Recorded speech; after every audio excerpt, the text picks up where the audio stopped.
кайсы бир тилден келген кээ бир сөздөрдү кыргызчага которгондо мындай кошпогон аябай мындай туура эмес которулган сөздөр бар экен да. Мисалы продвинутый деген сөздү жылдырылган деп которушуптур.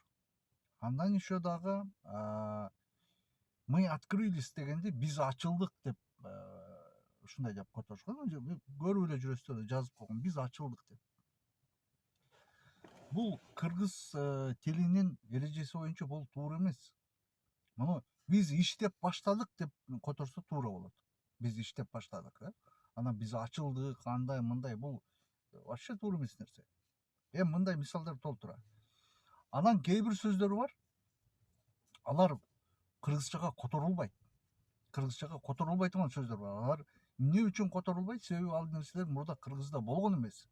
Ошон үчүн ал сөздөрдү которуу мүмкүн эмес. Мисалы керебет, кроватты керебет деп которуп алган.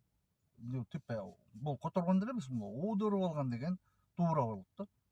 Эмне үчүн муну башка сөз жок? Себеби мурда кыргызда кровать деген нерсе болгон эмес. Ошон үчүн керебет деп алды. Үстөл, керебет, эми баягы күнү шаарда баратсам, Кыргыз мамлекеттик университетинин жарчысы деп жазып коюптур. Жарчы.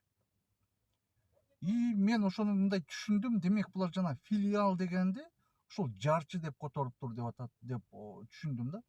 Эми ал жарчы деген ал совсем башка нерсе да.